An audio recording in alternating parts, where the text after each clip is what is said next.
Hey guys, welcome to the video, and in this video I'm going to show you my absolute unique and favorite loot run on Dam Battlegrounds. Now this is my secret loot run and it's too good of a loot run to not showcase to you guys, but I know after making this video I'm expecting it to become a little bit more popular and not so secret. One item that is essential for this run to work is one zipline, and I'll get to that later in the video.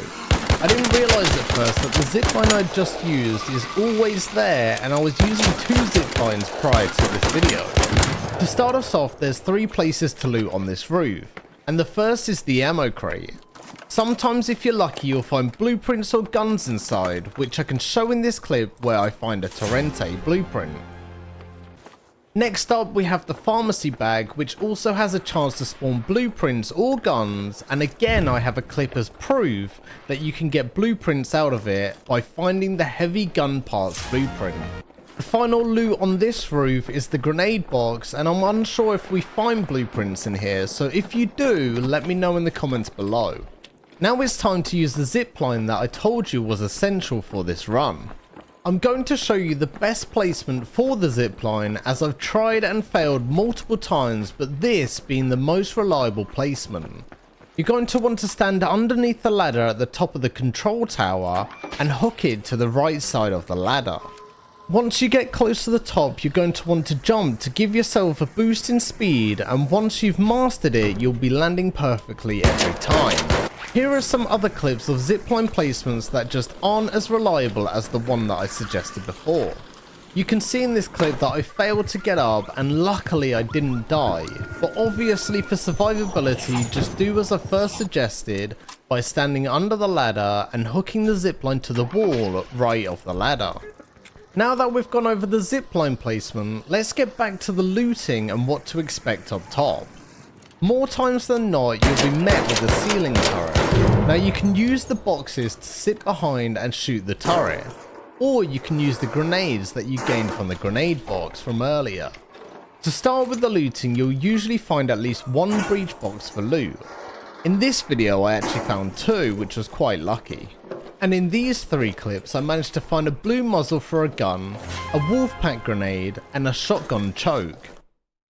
Next up, you can find some loot on the corner right before the ceiling turret, and sometimes a grenade box, which I managed to find a patina blueprint. You sometimes got to be careful of a ceiling turret at the end of this walkway, so make sure to shoot it before it sees you. Once you reach the end of this walkway, you'll sometimes find a raider's backpack, which nearly always has something good in it. And make sure to look out for it, because sometimes you might miss it like I nearly did.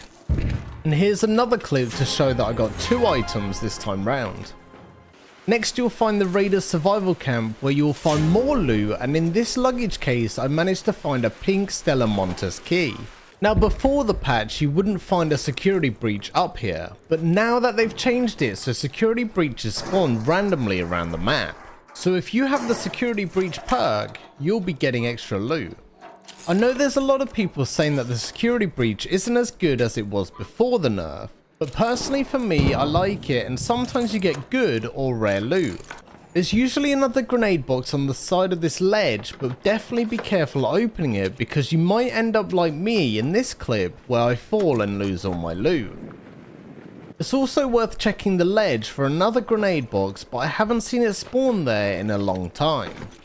Now that we've looted everything on the run, we can now head down the same way we got up and make our way to the raider hatch using this route. Don't be too scared grappling back onto the zipline, as it's pretty easy if you spam your grapple button, as you can only get off the zipline using your jump button. Once you've reached the floor, you can head through this door, which is exactly... Once you've reached the floor, you can head through this door, which is literally straight across from the zipline, and slide down the stairs. You can then open this door and use the ladder so you can slide down the dam safely. Once you've reached the bottom of the dam, you can run across the red lake towards the raider hatch. This is probably the riskiest part of the run, as you have to make it across open land without being seen. That being said, I usually take adrenaline shots with me to make traversing easier. Now before I end this video, I want to show you how to extend this run if you have a control tower door key.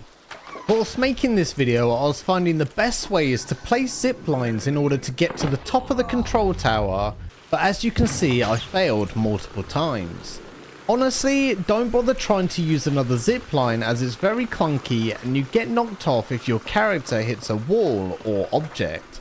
The best and most reliable way to do this is to just use the zipline that we previously placed on our way up, as you can spam grapple to reach the top and it's quite lenient as you see in this clip. Now it's not essential that you bring mines, but personally if you're opening the control tower door, I'm sure you don't want people sneaking up on you and taking your loot.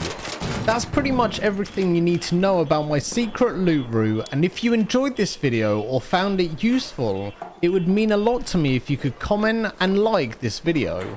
Tell me in the comments below if you find any cool blueprints or you find any extra areas to loot on this route, and thank you again for watching and I'll see you again soon.